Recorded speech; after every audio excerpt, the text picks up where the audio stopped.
honestly, Jake, like, I don't know what to say. You know, I've been coming down here for years. I've never seen anything like this. And it's not, as I was saying in the press conference, I'm used to lies. I'm used to hypocrisy. I'm used to their cowardice. I'm not used to the cruelty, like the casual cruelty of passing a bill that they had fought for more than a decade.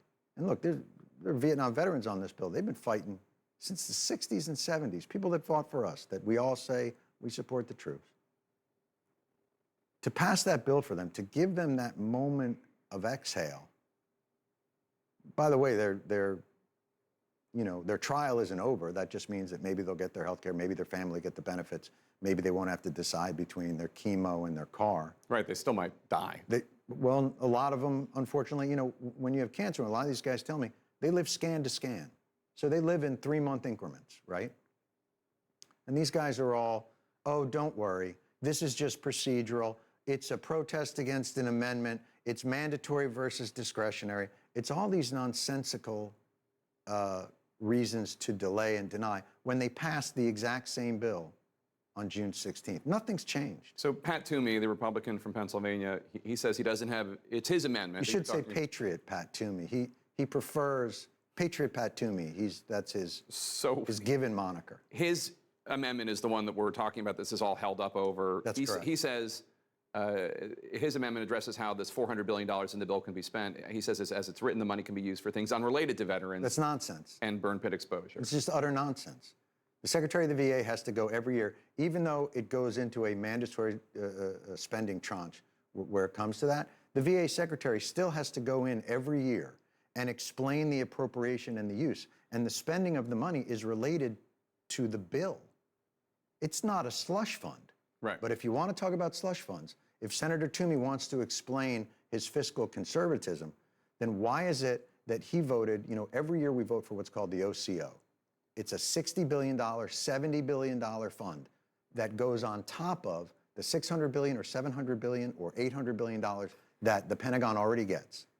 And it is unaccountable. There are no guardrails. It truly can be spent on pretty much whatever they decide they want to spend it on. Toomey's never raised a peep about it. He's never raised his hand. He's never objected. He's never held up the NDAA because of it. The defense bill, you're saying, the NDAA. That's right. Yeah. And the Overseas Contingency Operations Fund is a literal definition of a slush fund. And all of these individuals that voted to deny the veterans the health care and benefits that they've been fighting for 15 years voted for this slush fund. So they're lying. A, you can't just spend this money on whatever you want to. And B, when there have been billions of dollars in expendable money that they can spend whatever they want to, they vote for it. Well, so this is nonsense. The Congresswoman Alyssa Slotkin, who's one of the co-sponsors of the bill in the House, when I asked her about this, she said, I'm paraphrasing, it's odd how nobody has any objection on how much money we spend on going to war. But when it comes to taking care of the people who wage these wars. Trillions of dollars. Yeah. You know, Rick Scott, senator from Florida, had a great tweet today.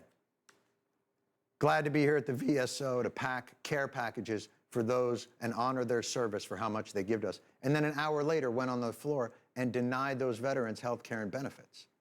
Like, the hypocrisy is so galling, but then you get to a place where I'm at right now, which is, how do you shame the shameless?